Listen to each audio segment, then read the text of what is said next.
Network Entertainment. Hello to everyone all over the world. Magkakasama na naman tayo sa isang gabing puno ng kwentuhan, tawanan, and bardagulan kasama ang leading voices of the Filipino youth. At pa rin ang ganito kasi yan, powered by the Pod Network.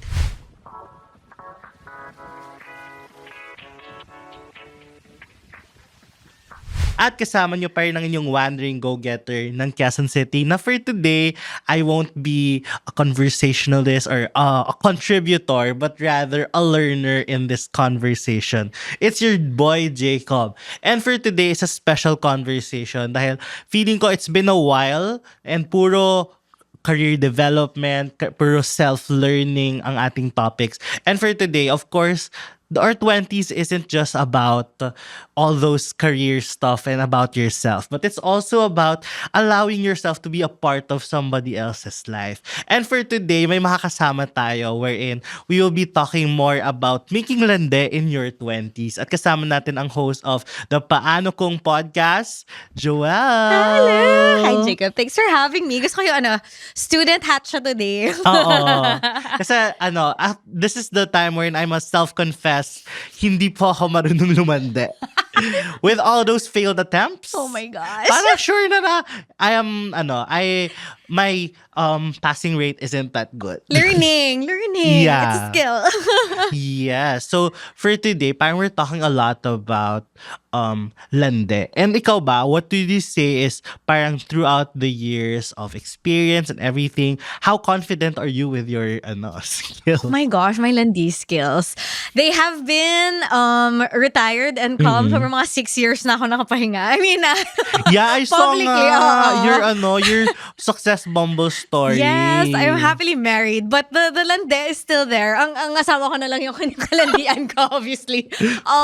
But as far as like skills, I think it's still there. Parang in an alternate universe, if I weren't like married, I still think I'd be having fun in a different era. It would be different, but I'm pretty proud of where my landi skills have taken me through the years. Yes. Kaya nga when I saw your video dati, parang sabi ko, possible pala talaga ang success. Kasi parang ang daming nag-yearn, ang daming naghahanap sa Yes. Bumble, and everything, parang it all just boils down to dust after a while. Yes. I know. Kaya parang siguro isa sa mga first questions ko is, ang daming dating apps right now, ang daming opportunities to lande. There's that parang Instagram, may mga sa TikTok na parang, di ba minsan may nagko-comment lang, tapos parang, single ka ba? Oo, nagme-meet na there through the Yeah. comment section.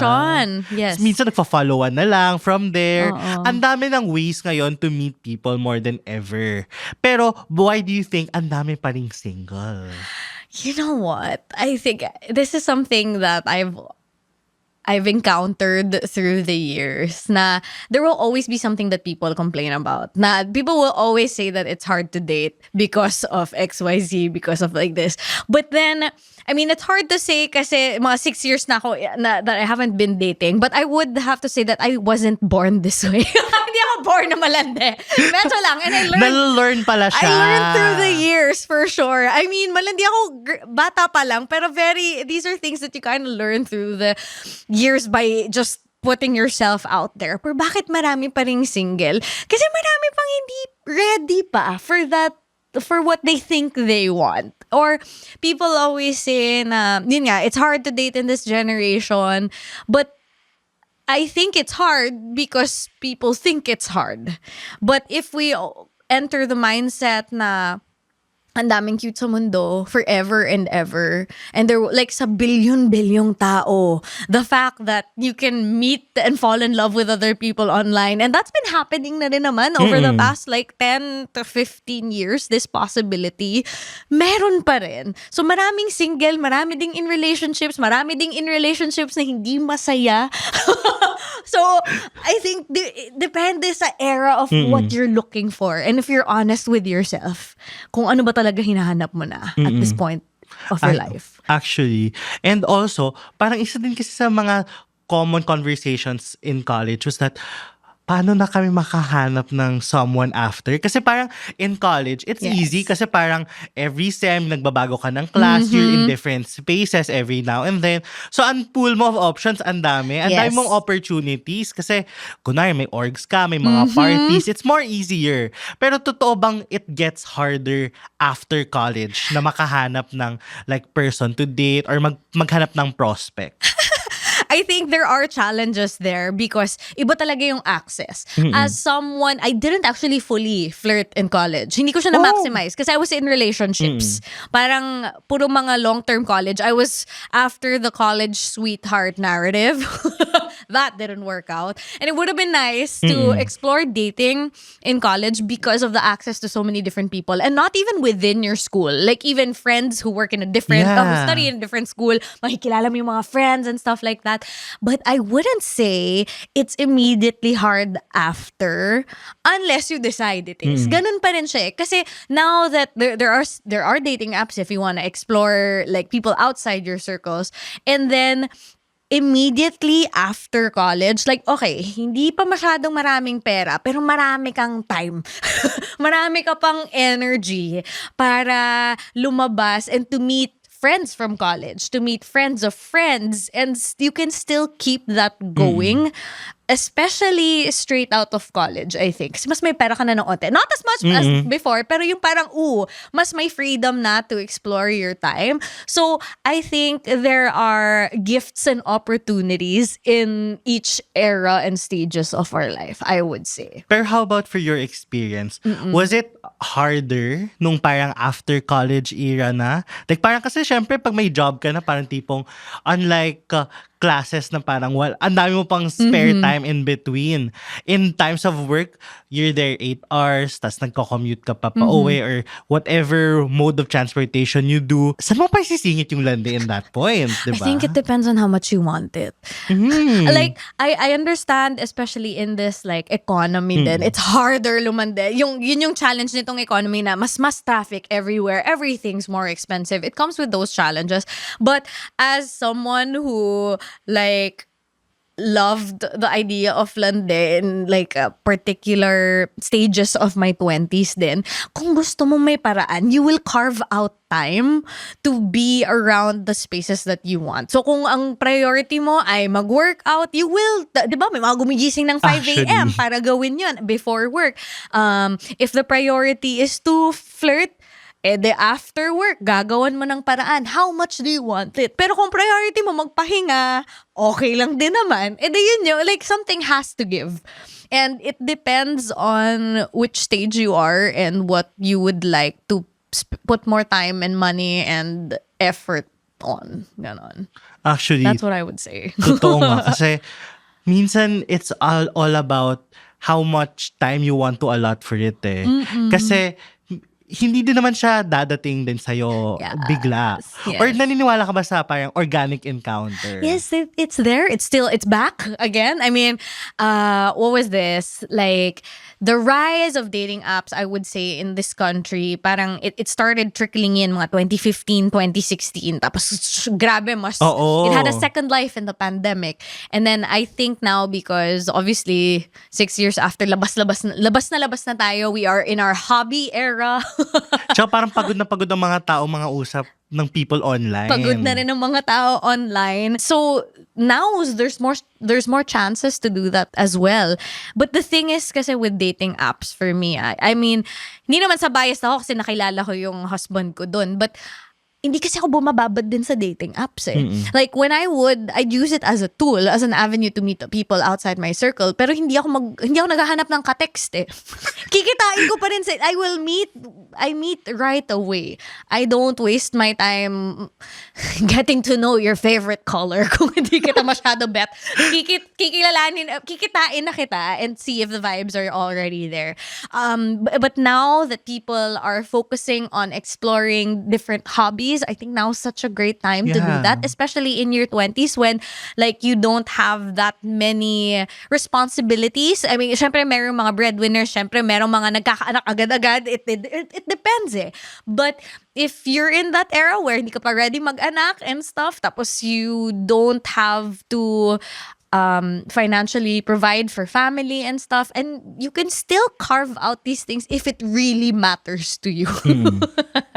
Yeah. Or organic encounter, now's the time to do that because everyone's out there. Everyone's looking for connection in person. So, yes, make the most out of it. And ang dami nag-yearn for a meet cute eh. Yeah. Yung parang yung mga bookstore, Yes, go after that. Parang, oh yeah, na-meet ko siya with the running club. Or yeah, I did this workshop and like there was this cutie, kaklase ko siya sa tabi ko. Like, yes, go for it. Ang daming usually mga nakikita ko from like gym classes or mga hobby events like mga pottery or painting workshops. With travel, yung mga trips, Oh, mga yeah. joiner, ganyan. Actually, I had a friend na nagkaroon ng parang meet cute moment in Bali recently. Ending, wala din.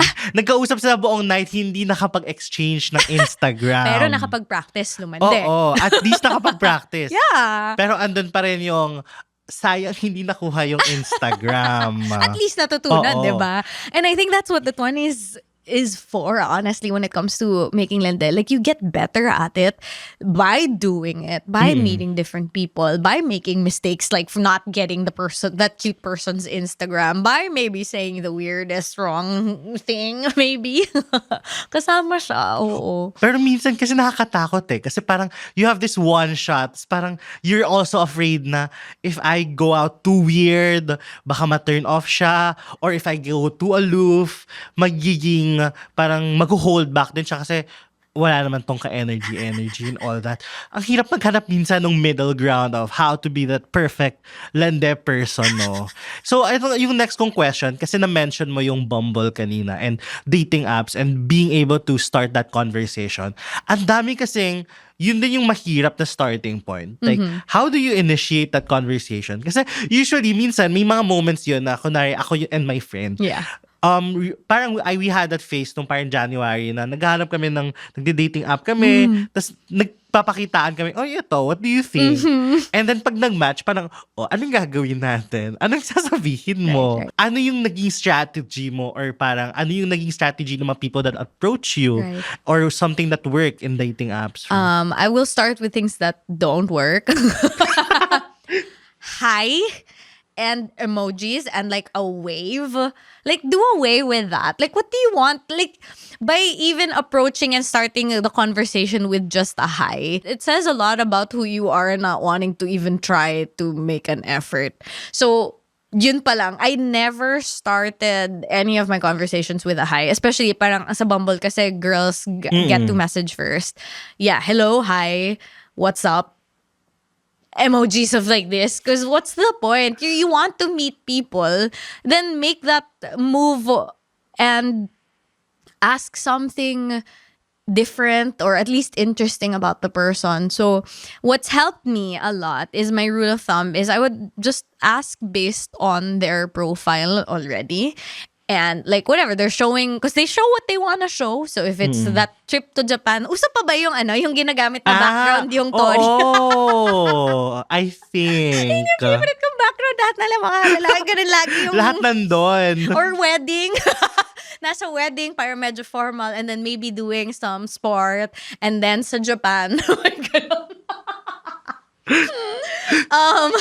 So I think it's that, like making a comment maybe with their pet or something, hey, that's super cute, engaging in that. And I think now, like what's available in apps now is they show you what you're listening to. There are already prompts, right? Hindi ko na naabutan yon. But there are many entry points in conversations, and you assume that when you're in dating apps, you get to talk to many different people. So the many different people are probably also talking to many different people. So how will you be remembered as the person who just said hi? Actually. So, dun pa lang, be interested in the person and also in the way you curate. Like, show the different aspects of your life that you think makes you and interesting and cool. That you think is pretty cool too. Not parang, picture ko to parang sa profile ko, ganyan. So, it's these questions that are a little different. And you can also start and go deep and see how they respond to that. You can get weird if you're weird and you want to see how they react to it. I remember my kind of go-to line during the pandemic was like, how has the pandemic been treating you? How have you been? Kamusta sanity mo? Ganon. Like, I go straight to that because I don't want to say hi. Hi. Uso pa ba during, lagi pa bang ginagamit yung time mo yung kunwari like, ano yung favorite color mo? O minsan, umabot pa nga sa, anong favorite mo number sa electric pa? That's so funny. I mean, that was already a joke. Pero realistically, I did not have those conversations with people. Kasi nga, my go-to thing talaga was to see the people right away. So, if I vibe, I think they're cute online and like nag-reply siya ng maayos, hindi siya bastos, kikitain ko na agad. I'd meet up. Hindi ko yun ni-recommend nung pandemic, obviously. But now that you can, if you guys vibe, meet up in somewhere very low pressure and see if you match. Kasi I think the trap that people fall into when they're in dating apps is they just keep, or even online, if sliding into the DMs and stuff like that and meeting in the comment section, chat lang kayo ng chat, na in love ka na pero hindi mo pala siya type in person or like, or never nyo nakita yung chemistry nyo together. hindi pala kayo match talaga ng vibe in person. So, it was those things that I was like, okay, I was very clear that I didn't wanna spend so much time figuring out the favorite number ng electric fan and see muna if the vibes were good in person. So, that was it for me when I'd meet people online. Kaya parang sometimes in dating apps, there's kind of that sweet spot na, okay, parang in this window, kailangan at least you find a way na mag-meet na kayo agad. Yeah. Kasi like, kunwari umabot na siya ng 3 weeks. Yeah. Tapos chat lang kayo ng chat, parang wala na ito pupuntahan. Oh. Yeah, and it's also the time because they're talking to other people also. Probably, hindi mo rin alam na baka may mas gusto siyang ibang tao. And then, 3 weeks na nag-uusap lang kayo, ang dami mo nang nalaman about this person pero hindi pala kayo match pala ng vibes talaga. So, yun yung things that I considered when dating also. Yun. And another hesitation ng mga tao is yung parang takot ma-reject, takot na ma-judge, na parang to come across too goofy or too weird, or i-create nila yung self nila to be like this person. How do you have that confidence to make that move and to be authentically you pa rin in dating apps? I think it's part of the dating process that you kind of play the game also, because you're still figuring out if you like this person or not, if you like who you are at that point in time, if naghahanap ka lang ng makakausap or may magsasabi sa'yo na or masasabi mo na may kasama ka, may dinedate. I think it's part of that. And then eventually, if you stay in that game, you'll get tired playing that game. Because why spend so much energy curating a version that you still have to dilute just so someone will like you?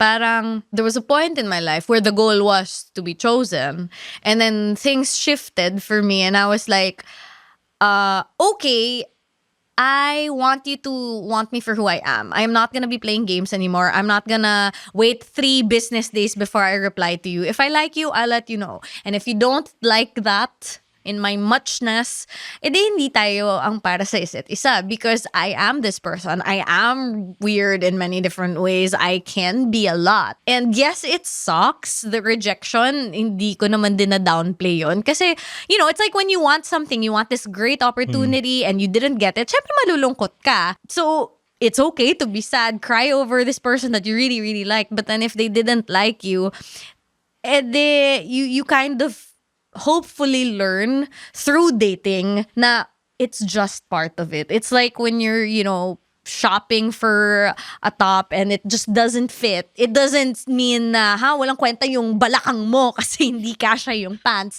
It's just not the right pair for you. And the sooner we get to not take things personally, even if it is deeply personal, because obviously it's a relationship, but as soon as we just not take that rejection personally, na parang, okay, hindi naman kasi, that doesn't say anything about my worth porque ni-reject niya ako. Then it becomes easier. Then you can move with more like safety in yourself. Kasi pinakita mo na kung sino ka versus you curate and be like, oh yeah, I'm gonna be nonchalant. They fell in love with your nonchalant version. Are you even nonchalant in the first place? Tapos pag later down the line, biglang, ay, hindi pala ikaw to. Oo. And like, hindi naman ako yun eh. Pero na-in-love siya sa nonchalantness mo. And it's like, sino niloloko mo? Sarili mo lang. Tsaka yung other Tsaka yung ibang person. tao. Oo. Pero I super gets kasi it's hard for us na parang if you introduce this kind of persona and then hindi naman pala ikaw yun. So, who are they falling in love with? It's someone else. Yun nga. Diba? So, people adjust to that. Na, okay, I don't wanna sound like I'm too excited or too weird. Eh, kung excited ka as a person sa buhay, kung weird ka naman talaga and you love these little unique things, why would you dim your light just so you're chosen by this cute person who might be boring? Kasi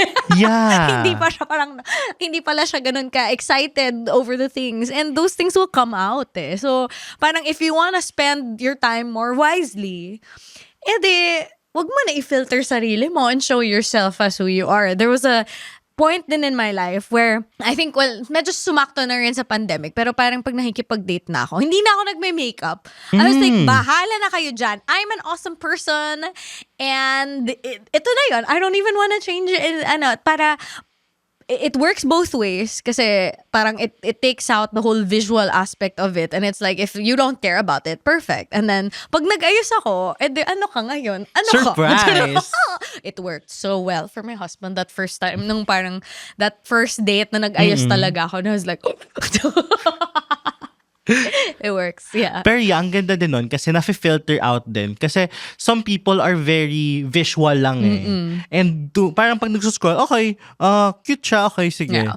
Pero hindi naman siya nag-review ng profile. At least nafe-filter out like people who are really interested. Yeah. Yun yung tinatawag na quality assurance. Oo. Yeah, so I think there's more to gain by putting yourself and showing yourself for who you are, showing up as who you are as a person versus editing, and then ang hirap din i-sustain. Oo. Kasi I feel like yung parang when you fake it, parang you can only fake it until a certain point. Later down the line, makikilala niya din kung sino ka. Totoo.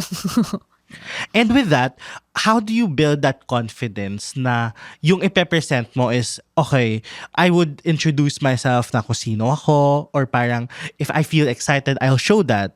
How do you build that confidence na, sige, take me as I am? Kasi obviously, parang at that age, parang the teenage, the 20s, there's that parang self-deprecating ka pa eh, na Right. parang, baka they won't like me for me.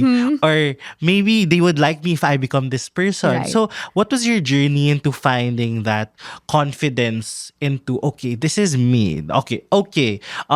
This is who I present myself as.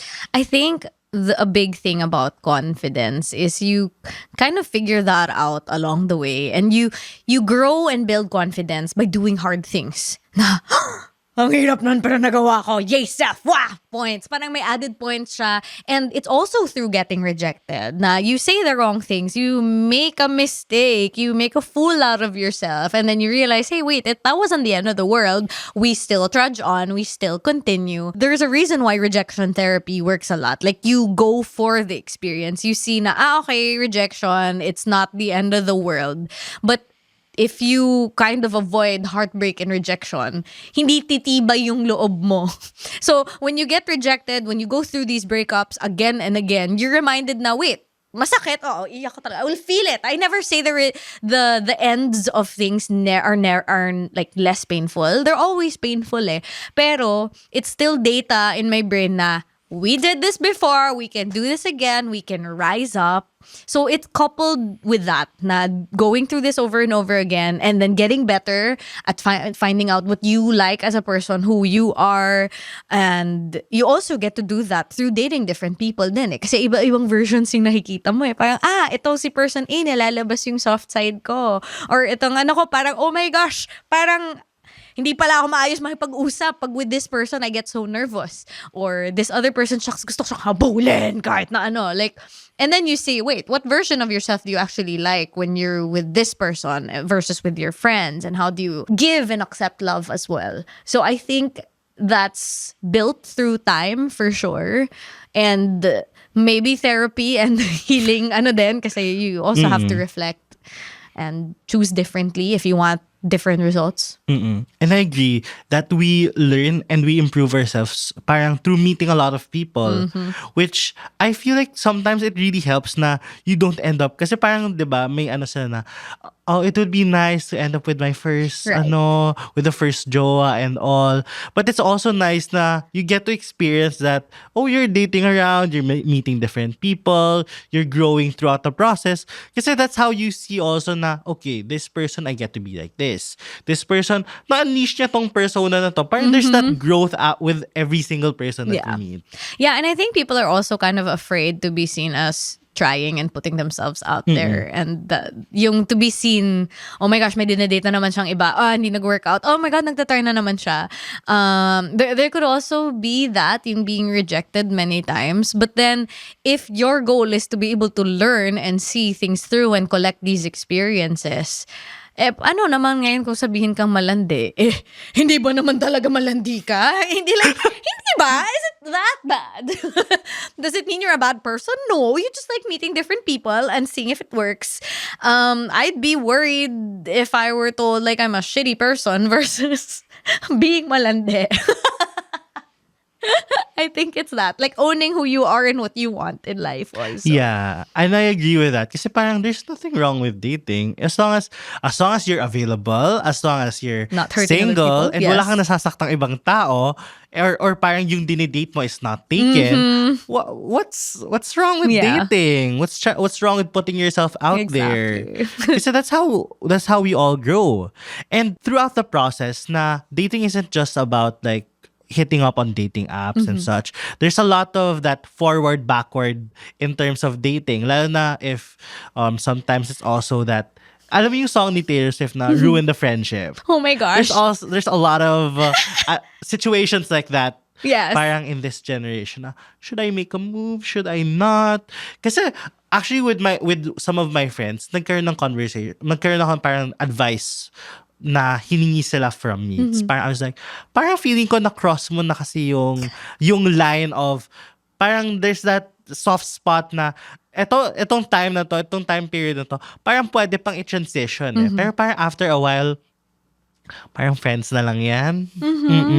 So ikaw ba, parang how do you know if like that or someone is actually interested, or what they're showing is maybe just friendship, or they're just being nice? Kasi there's a lot of times na people think, ang bait niya, baka he's just being nice. Yeah. Or ay gusto niya ako, ay nice lang pala siya. If you want a clear answer, then ask a clear question. But there is also excitement and being like, oh my gosh, are we not? There is that really fun push too. As someone, ganun talaga, I really enjoyed collecting experiences. So yung parang, oh my gosh, mayroon akong crush na friend ko, pero hanggang ganun lang, okay lang, nice siya sa akin, pero nice din sa iba. Okay lang, I will keep it that way because there's that boundary. But if it's like weighing deep inside, tapos matagal mo na siyang iniisip, parang malalim, parang naruin na rin yung friendship na yun because you're already there. You've already crossed some type of threshold in that sense na if you want the clarity, it's one thing to do like, okay, hahatid ka, ano ba yung mga usual basics na, hinahatid ka, ano ba, pinibigyan ka pagkain, Walking kausap with you. mo, hinuuwi, parang walking with you home or to the sakayan, Tataring kumain ka na, magkausap kayo 24/7, like okay, very gray area, but one thing that I would probably like maybe question is if there's like more physical, like bumababad yung sa kamay na, o yung yakap, like, oh, may slight caress here, or ay, may gumagano ng onti yung kamay, may mga ganon. And if you want to know, you'll be like, be, ano yan? Kasi medyo crush kita, pero kung wala naman to, okay lang din. Like, and if it's awkward, and I think the people's fear is like, baka maging weird, baka i-reject ka, pwede.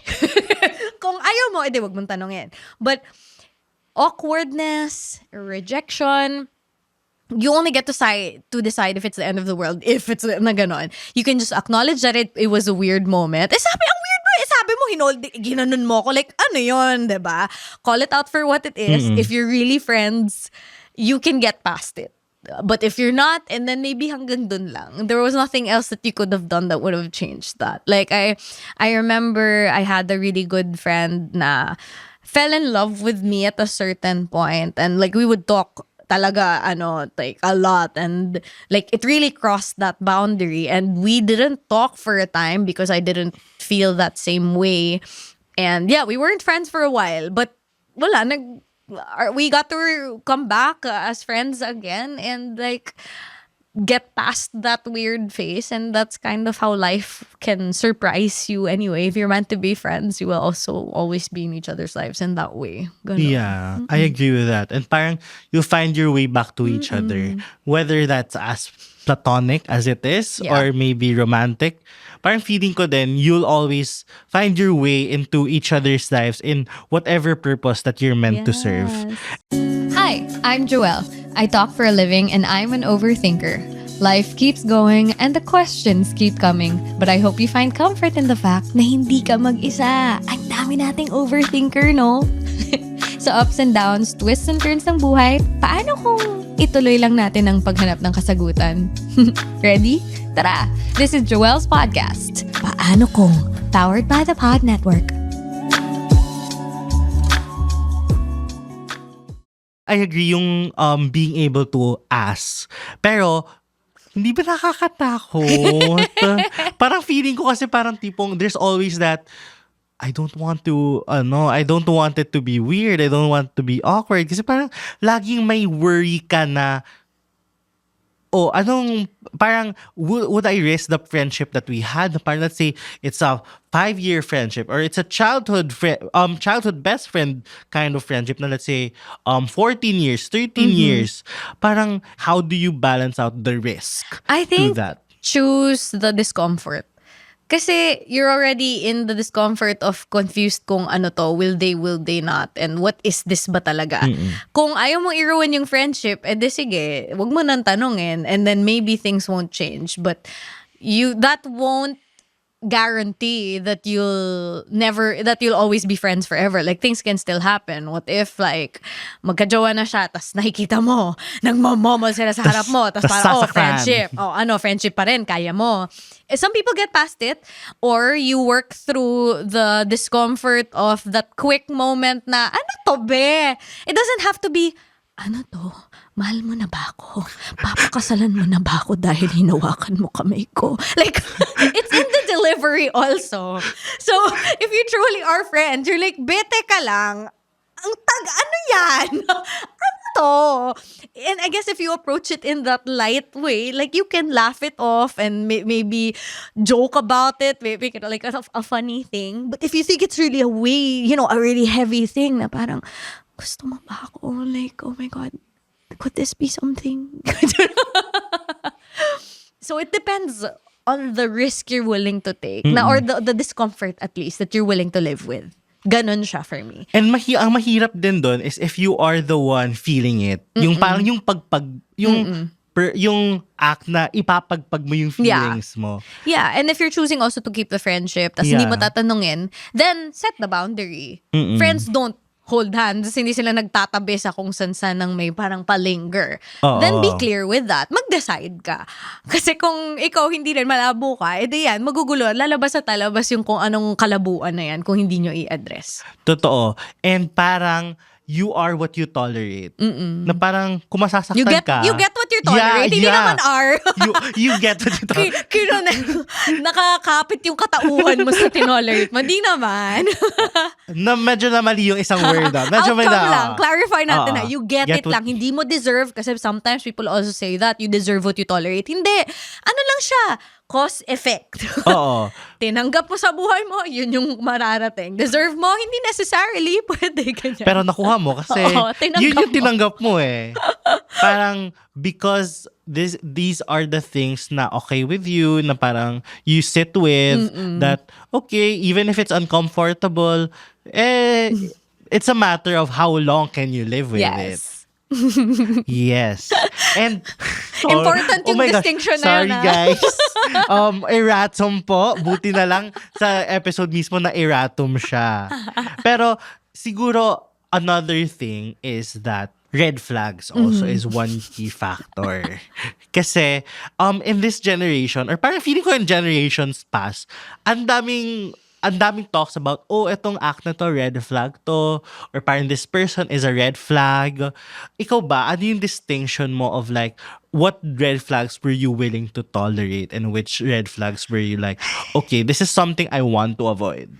I think that's why it's like it's very clear talaga. It's important na at the start you're very clear with what you really value and you're honest with yourself. Because I remember dati sabi ko ayokong nagyoyosi, may ganon. But I ended up being with someone for many years kahit na nagyoyosi siya. So parang the words, the things we say and the way we move things, yung actions, parang dapat aligned siya. Even if I said that it mattered to me na hindi nagyoyosi yung tao, me staying showed that what mattered more was being with someone and being chosen. But in a more fleeting note of red flags, yung mga taong unavailable, simply emotionally unavailable. A lot of these people say naman agad-agad that they're not ready for a relationship or that they're broken. Pero magugulat ka after a few months, ay, paano to nakita ko sa newsfeed ko? That's true. But yeah, those are red flags that we kind of we know in theory that we should avoid. But if we're in that era where we're not sure really about what we want, parang we say we want a relationship, but our actions don't really match. Kasi we choose the people who are clearly not good news, or yun nga, ayaw nila ng same things. Even saying that, na mahikipag-break, or they'd say ayaw ko ng relationship, and then ifo-force natin.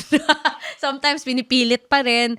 When then, yun nga, we see that they're with other people, like those are clear signs na it's not that they didn't want a relationship. They just didn't want a relationship with you specifically. Does it mean you're terrible as a person? Hindi ka mahal-mahal? Hindi lang kayo yung match sa isa't isa. I would liken it to when you're finding the right fit of pants. If this doesn't fit, you don't squeeze in and torture well, a lot of people do that. But ideally, you don't squeeze into that and force yourself into a situation. You find something where you can breathe in and fit in. And hindi kasalanan ng pantalon na yun yung size niya. Hindi rin kasalanan ng balakang mo or yung size mo na yun yung size mo. Hindi mo deserve. It's just a case of it's just not a good match.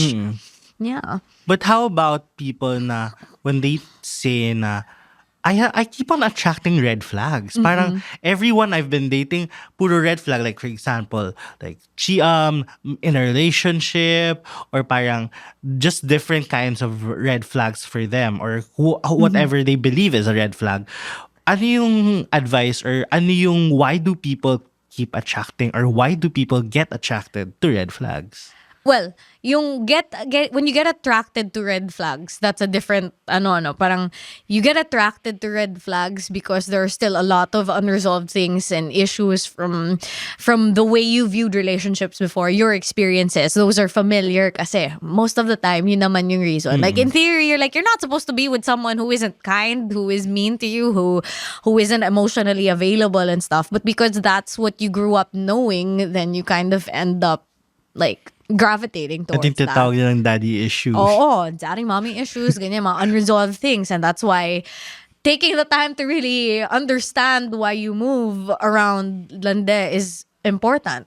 But then, when it comes naman to why do you attract the same type of people na laging cheater or whatever, player, whatever, like that, well, you are the common denominator in that circle. Sa lahat ng mga dinate mo, sino yung persistent, ano yung same piece out of all those experiences that's always there, that factor, and that's you. So, do you give these people the light of day? Do you, parang entertain? Parang it's easy to attract. They can come to you, pero kung di mo silang pansinin, they won't stay there forever. They can stay much longer, but if you don't, entertain it at all, then that can go away if you choose differently. So, I think that's one thing to also take into account na what are the red flags that you're drawn to, that you find yourself running towards kahit alam mong masakit na, yeah, woo! pain. Tanggap lang. Oh, but then that's also, I think there's also a gift in that experience, in that era. As someone who likes learning by doing. Not the healthiest. Pero sometimes I was like, wala, I had that phase where I was like, oh, go, saktan mo ako. I want to see this through. Para walang mga regrets and stuff. I could have done things differently, but I wouldn't, like, these lessons wouldn't have stuck, and I wouldn't be able to share this also with others if I didn't appreciate what it felt like to be treated not so great and then treated really great. So may kanya-kanyang gifts. But if you want to spare yourself some time, wag na. Okay lang. Actually, totoo daw yun. Parang sometimes yung learning process ng person is to be able to experience it firsthand. Yeah. Kasi, like, for example, personal experience. Like, people would tell me, oh, wag now. It's okay na. Parang, let's end this year. Pero parang tipong, hindi, parang kaya pa naman i-pause. Parang, alam ko naman masasaktan ako, pero let's see kung ano, baka mamaya, kaya pa naman. Yeah, you see it through. You'll pick up the lessons. Kaya hindi talaga, I hardly ever say na leave a situation, breakan mo yung tao, unless it is obviously abusive. That is a different, ano na parang, huy. But even if those things happen, like, it's still the person's choice kasi they know when they will stop this relationship. They know within themselves when they leave or walk away from it. Tsaka it's up to them, or parang it's up to their pain tolerance. Yan din. Kasi sometimes, kailangan mo lang ma-reach yung threshold na tipong, okay, naranasan ko to or nangyari to, okay, I'll just walk away. There will always be that moment. Yeah, Yung parang, I'm done. Okay na, ayoko na. Kasi minsan kailangan din yun eh. Kasi if sometimes may mga people na pag hindi nangyari yun, sige, parang pwede pa mangyari in the future. Yes. Pag baka umokay pa siya and everything. Yes. Parang tipong baka may chance pa. And throughout the episode, we've been talking na about dating, about relationships, about dating apps, and parang also friendship lang de. Pero one thing also that this needs is to be single. And siguro my next question is, in those times then, how did you appreciate your moments of singlehood? And how did you strengthen yourself throughout that process? My favorite part about being single is finally having the opportunity to do the things I've wanted that, wala lang, for some reason, hindi ko lang siya nagawa because either ayaw ng jowa ko at the time or I was just too enveloped in the relationship to even think about doing other things. That was one. Yung parang finally I had the opportunity to do those things. Another one is seeing my friends and family and having that love poured into me na sometimes, because wala, sobrang I love romantic love. I just loved love in that sense. And for me, yun lang, hopeless romantic, yun lang talaga. But being single and having that moment of having friends and family just be there to support me and not having to play games, not having to pretend to be a certain type of person and tatanggapin ka lang for who you are and loving you. Parang, okay, this love exists. Why have I been tolerating subpar love from other people? And then another thing was admitting to myself that I did not want to love myself. In-outsource ko lang sa ibang tao to for the longest time. And it's like, wait, why did I wait for people to do that to me? Kaya ko naman siyang ibigay sa sarili ko. Ano ko ba sa sarili ko? And there was a lot of questions on how I felt in my relationship with myself. And dun ko rin na-realize na, wait, you know what? I'm a pretty awesome person. I can do these things. I love this way. And why don't I give this to myself? And then I think that's when things started to shift for me, aside from also taking the time to finally face myself. Pandemic then, so I didn't have the chance to use my usual coping mechanisms, which is go out with friends and not talk about my problems and travel. Yeah. So, yung time na, yun yung first time in the pandemic, especially na when the world stopped and I had no choice but to focus on what was going on and be like, ano ba talaga ang problema natin? Ano ba gusto natin sa buhay natin? Girl. So, yun. That was the gift. There were so many gifts from being single. I agree. And parang yun yung time na you're able to spend a lot more time with friends and to yung time din parang mas lalo mong nakikilala yung ibang tao outside na tipong people that you don't see romantically. You see Yeah. platonically. Na parang you get to know them more or be there for them more. Kasi a lot of times when people are in a relationship, parang tipong nawawala na sila sa Yes. friendship o di kaya pag may ganap, wala Laging or nandyan. laging may plus one. Yeah, so it's important to kind of know who you are outside of that. And because of that experience for me when I was single, I made that promise to myself na aside from being clear now with how I wanted my relationship to be moving forward, I made that promise na okay, hindi ako mawawala hindi ko mawawala sarili ko. For one, I'm still gonna be dating and figuring out who I am in different eras of my life. I will still make time for my friends and family, whether or not my husband is there. My times that I have my own adventures, and it makes it more fun because there are things na pagkukwentuhan. Ganon. And ang ganda din nun kasi it's really, feeling ko in a relationship, it's also important na nagkakaroon kayo ng parang development na things that you do alone, things you do together. So kasi parang feeling ko if you're just in that codependent space, parang it's really hard for you to navigate also that time alone or parang figuring yourself out.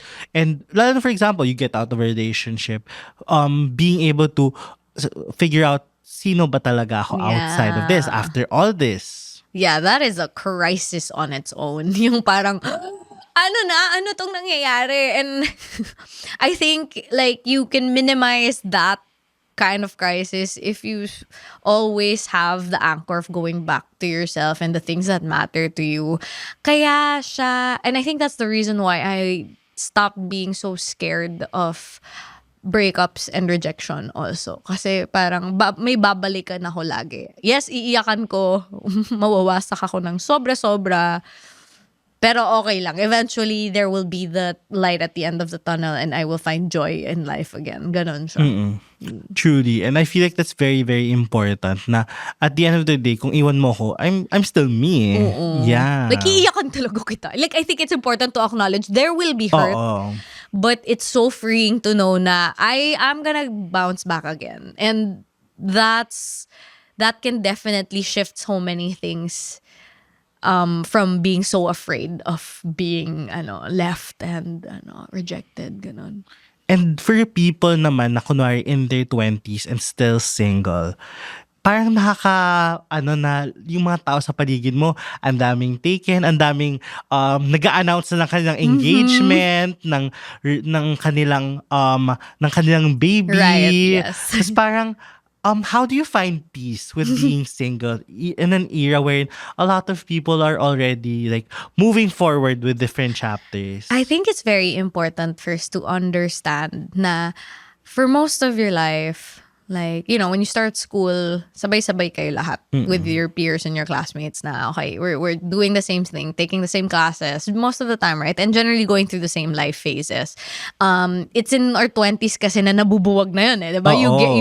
You graduate and then suddenly, wala na, it's free for Iba-ibang all. pace na. Kanya-kanya ng, curriculum, people travel, people get pregnant all of a sudden after that. They take another degree. They go masters and kung ano-ano. And that's the beauty of it also na wala nang susundan. And it's deeply ingrained kasi na, may 25, 26, dapat kasal ka na and all of these things. You have these checklists and all of that. And it only takes not achieving those milestones where you're gonna have to kind of face yourself, I guess, and be with yourself and see if do you really want those for yourself or did you want those because that's what society told you to want. So I think it's important to be honest with that, no? And if there are things you can control, then go after it. Like if you wanted to get that house, what can you do now to be able to get to that as quick as you can? Yeah, I think seeing other people and feeling inget, it's kind of a signal on maybe things that you might want for yourself. Pero you should know the distinction between, do you really want it for yourself? What if no one saw or no one knew that you had it? Would you still want it? And feeling behind, I think there will always be that because there will always be someone in front of you and you will always be in front of someone else. And okay lang, you can be sad about it. You can grieve the future of not being wifed up or hubbied up at 26 or so, 27 or so. Pero okay na yun kesa naman you marry the wrong person. Like, in my oh my God, nag-mid-30s na ako. I had a lot of friends get married early on and have kids and they're no longer together. Like, they checked the list of like, at this age, ganyan-ganyan, pero hindi na sila. It's their own journey. But see, we wouldn't know that in hindsight. Like, we wouldn't know how things would fall into place. May kanya-kanyang stories naman and lessons yun. I'm not saying that theirs is worse because they got, parang kanya-kanya siya. So, if you want that relationship by this age, they go force mo. But usually it isn't the great thing that happens when you force things that you're not ready for, or maybe that's not in line yet with what should happen for your life. Like, focus on what you can control, use those things as guides and what you want, and then just keep going. The things that are meant for you, like, you will not miss it. Kasi basta as long as you keep showing up in however way you can. And I feel that's very, very important kasi in this day and age, ang daming nagko-compare with each other. Like, people, itong face na sila. They're in their baby shower era. They're in their engagement era. And where am I? Yeah. So yeah, it's very important nowadays. And now, moving forward naman to our next segment wherein, since this is a paano kung ex-GKY collab. Eto na talaga, totoo na to. We'll be having a parang Q&A wherein I'll be giving some paano kung questions, and these Gen Z questions just need a ganito kasi yan Let's go. answer. So eto, paano kung nireject niya ako noon pero nagpaparamdam ulit siya ngayon? If I were in your shoes, ganito kasi yan. I will see it for what it is. I'll see it through na. Nireject niya ako, tapos pinili niya ako. Might as well. Let's see if it's actually gonna work out or not. I mean, how else will you know? But if you're the type of person na parang, nireject ako, ayoko na, edi wag na, diba? Be true to what you want. Pero kung there's a part of you that's like, wait, crush ko pa rin siya. Because, there are so many things that can happen. It could be like, it's maybe a good chance now. Maybe aligned na pala kayo ngayon. Oo. Or maybe aligned kayo for 2 weeks and then wala na. At least you saw it through na. Hindi na siya paano kung sa buhay mo. So if you want to see it through, then take it. But if you're done, no. Okay, no, it's okay. I'm done. You just missed your train. Ganda ka either way. Actually, ang ganda nun kasi whatever happens, at least nakita mo na you gave it a chance and no regrets. Yes. Paano kung break na kami pero ini-invite pa rin ako ng family niya sa events? Oh my gosh, that is so tricky. I think my rule of thumb would be if wala pa siyang jowa. Pwede pa. Sige. Pag meron na. Joke lang. And if okay lang sa kanya, dun sa ex ko, obviously, if my ex doesn't want me there, I wouldn't go. So even if the family, Kasi if parang matagal na, yung parang may mga ganon, I can imagine that there's still that relationship outside. Pero siguro kung parang overnight trip to somewhere else, maybe wag na. I'll set those boundaries. But if it were like a big family event, tas parang ang close nyo na, at walang jowa, but if you wanna simplify, wag na. See, everything, it's like, things are so, nuanced. So how about like maintaining relationship with, like kunwari kapatid of an ex and everything? What's your on that? I think set boundaries. Yun muna. Parang, I would continue, but if it's like, ando na, the relationship is there, tas kung sinabi na ng ex kong wag, okay, I will respect that. Okay na, ganon. Kasi like right now, I'm still mutuals with like like some family members ng ex ko. It's not like we hang out or anything, but like, yay, ganyan. Kasi like, may separate relationship din, na ganon. But I wouldn't like cross boundaries anymore. Lalo na pag parang, but if you wanna heal, edi wag na. But I get it kasi sometimes that there are things that you just wanna get it out of your system. And so do lalo it. na kung good breakup. Yeah. it'll fade eventually. Like things will like I could also think about like I had the mom of my ex. She would like greet me like Merry Christmas, Happy Birthday for like 5 years pa Oh my after God. we broke up. Like consistently. Hindi ko na masyadong in-entertain kasi may jowa na. Parang thank you po, ganyan. Wala nang ano. It's just understanding where you are and like, siguro respect na rin na sumagot respecting and everything. and the relationship. Na ganun lang. Not being like, bida-bida ka dyan sa family reunion na may jowa na. Parang okay na, move on na. Minsan, baka ikaw pa yung nasa gitna. Oo. Eto, paano kung gusto ko siyang landiin pero magkaibigan kami ng ex niya?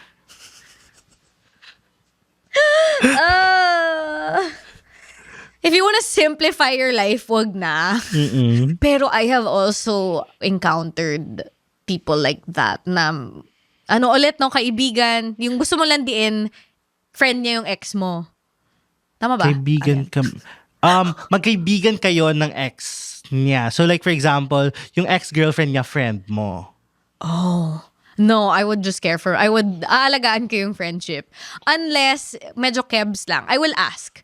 Depends on what I value. Parang kung mas importante, like let's say they were together for like 7 years, parang, wag na. Or paano kunwari college classmate Kung lang? ganyan, college classmate lang, ganyan, or like super bilis lang na wala masyado. I mean like, medyo cute siya. Do you mind if I would talk to my friend about it. Para it's not weird.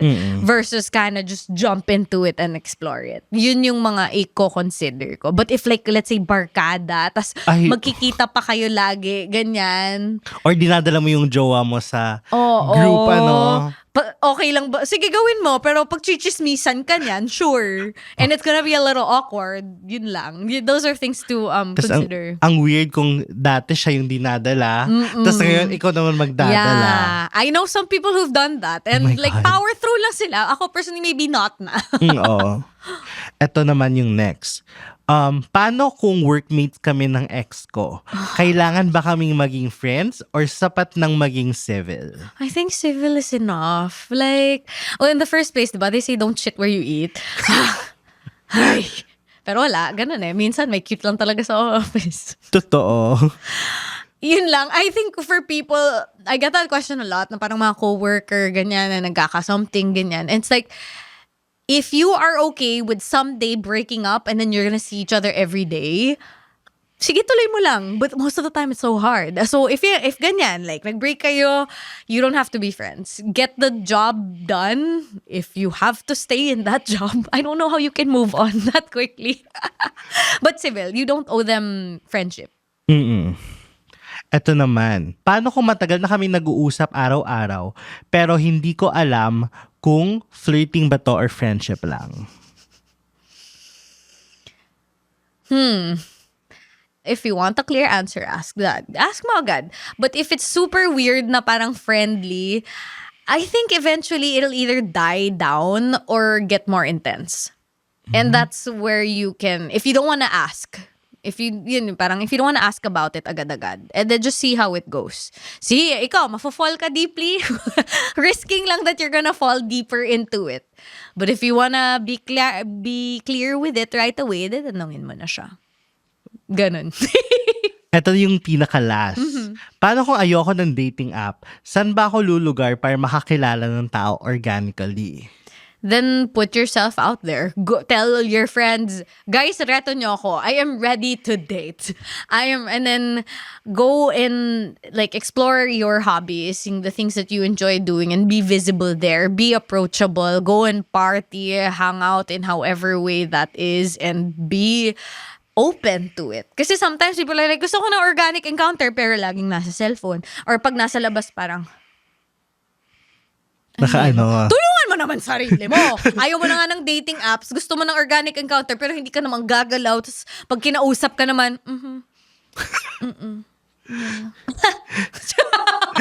Day, wag na talaga. Kailangan nakiki-cooperate ka din. Oo. Be approachable and landiable also, I think. Like, it's fine. But again, a reminder, the dating app is just a tool. You can just meet and talk for a couple of days and meet up and see. It's not the pillar of your love story. Really. I agree. So thank you so much, Thanks for Miss having Joelle. me. Thank you so much for being here. And so, ang dami kong natutunan sa'yo today, which I think will be useful Yay! moving forward I sa love mga it. next chapters. And ayun, I think this is the space, like for example, if they've discovered you here, or where can they follow you or your podcast? Hi! Ano tawag sa kanila? Podmates. Podmates! What's up, Podmates? If you want more of these things, if you're in your 20s figuring things out, well, you could listen to this person who came from a lot of ganaps and fully did things for the plot. You can check out Paano Kung. Ang dami ko ng mga Paano Kung na nasagot doon. And then I have a few nuggets here and there on TikTok and on Instagram at JoelleOL, JoelleOHWELL. Let's figure things out together. Hanapan ng ganito kasi yan sa mga Paano Kung nyo sa buhay. Thank you so much po. And I really Thank you. enjoyed talking to you today. Finally, may I mga know, I love it. Yes! Yon. So if you enjoyed this episode, why not share this on your social media and tag us. It's at GKYPod on all social media platforms, and use the hashtag GKYPod. And ako naman, it's the Charles Jacob on all social media platforms. And lagi natin pakatandaan na we have a lot of access to any Lande area or Lande app. But at the end of the day, landi responsibly and landi with caution. At ito pa rin ang ganito kasi yan. The opinions of podcast creators, hosts, and guests are not necessarily reflective of the official stance of the Pod Network Entertainment, its hosts, or other network programs. The content created by the people behind the podcast is personal and not meant to harm any religion, ethnicity, group, organization, company, or individual.